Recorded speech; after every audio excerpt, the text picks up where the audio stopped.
Penguin Random House Audio presents Stugotz's personal record book, The Real Winners and Losers in Sports, by John Stugotz Wiener and Dan Stanczyk.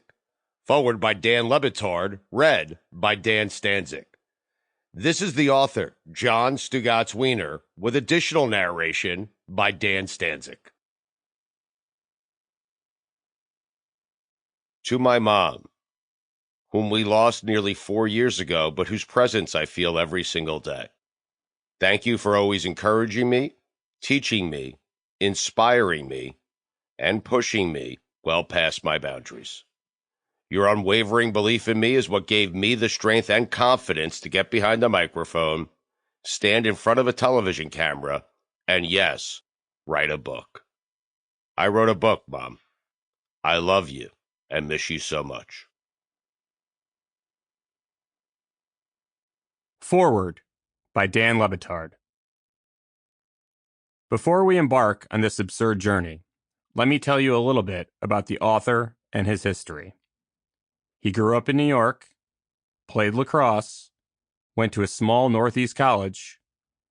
He has 2 decades of experience in the sports radio business, much of it at ESPN. He seems to know everyone in our industry, and he leveraged every one of those relationships to somehow get this project made. He started Stupidity and created Weekend Observations. But that's enough about Dan Stanczyk. The star of our story, and the start of our story, is the mighty Stugotz, who court-gestured his way up the sports media ladder in a way never before seen. Yes, he owes an eternal debt on this project to his producer, Stanczyk, and that debt, like all of Stugotz's others, will remain forever unpaid. But I can make the argument that in the history of books, in the history of words, a published work has never quite been written like this, with heavy lifting farmed out to Stugotz's famous industry friends in the most boorish of fashions. More on that in a moment. Stugotz deserves all the credit for being the unprecedented kind of shameless required to make something this shamelessly loud and unique. This book is a shining monument to Stugotz's illustrious career and his ultimate dream scenario. Everyone else does the work, and he collects the royalties. This is what it is like to love Stugotz. All the opinions in this book are indeed his, but I would bet big money that I've already typed more words for this book in 3 paragraphs than he has in 3 years. This all started, as so much genius does, with profound laziness burped out on the radio. Stugotz stubbornly refused to give credit to Kevin Durant for winning a championship after joining a Golden State Warriors team that was already great without him. It was a throwaway line. Stugotz said that Durant would never have a championship in his personal record book, even though he has 2 in the empirical ones that matter a lot more than this one. We mocked him for this, of course, saying that record books are just a documentation of factual history, and that you couldn't just make up your own personal record book to usurp the truth whenever you wanted. How wrong we were.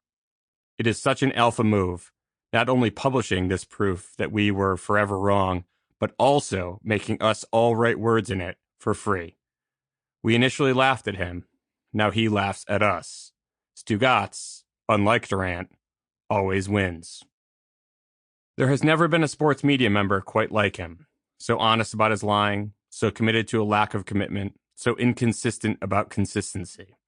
You aren't supposed to be able to climb to the very top of any business that way, except for maybe President of the United States. But through a combination of charisma and magic, this tiny giant has planted his flag at the top of the sports mountain. Stugotz's phlegm-soaked howls have echoed from coast to coast and beyond, taking championships away from Durant, crushing LaMarcus Aldridge for blowing a game he won, and blasting Andy Reid for having the audacity to choose Patrick Mahomes over Alex Smith. All while starting one season of football betting a remarkable 0-17. It is hard for something to be so wrong while feeling so right. But you know how he gets away with it? Because sports fans hear themselves in his emotional rants and ping-ponging opinions. He is the voice of the everyman in every fan. And it has always stood out amid the starched expertise of the sport coats opining on sports television as if they're better than him or you. Bold, unafraid, bravely and loudly wrong. This book is a testament to his eternal swagger, which looks like a waddle when he walks, but sounds like a tornado when he talks. You can have your facts in your history books and your alleged memories of things you think you saw with your own eyes. He'll counter it with balls and dare you to tell him that he is wrong and ignore you when you do. He'll spit a bunch of inaccurate gibberish at you, tell you to look it up, and by the time you have done that, he is in another room counting his money. His is one of the greatest magic acts in the history of our business. For 20 years, I've watched him trick everyone else into believing that he's the fool in this relationship. I've spent so much time laughing at his side, laughing at him, laughing with him, without ever realizing that he's laughing louder at me.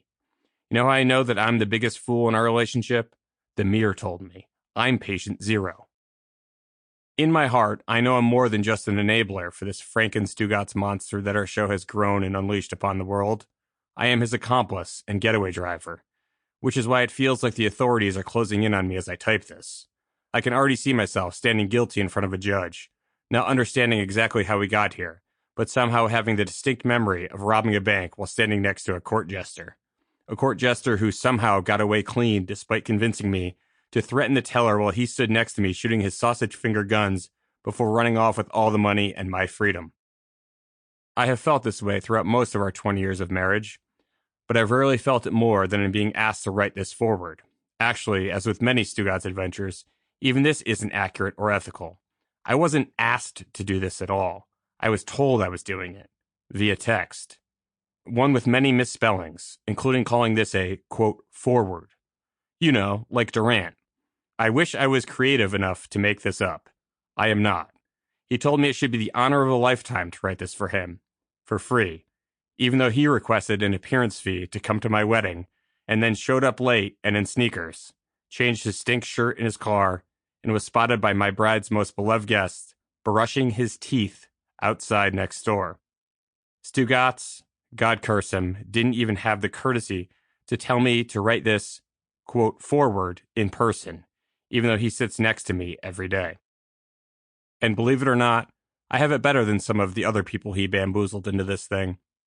Many of his friends and coworkers were told by email from people, quote, representing Stugotz, that they had a deadline to submit their work they had no idea they were doing at all, never mind for free, until they got that email deadline from total strangers. I know this because so many of them called and asked me if any of this could possibly be for real. I assured them that it was. I had to patiently explain again and again that Random House was a very respected publisher, and that this was not just being printed at some random house.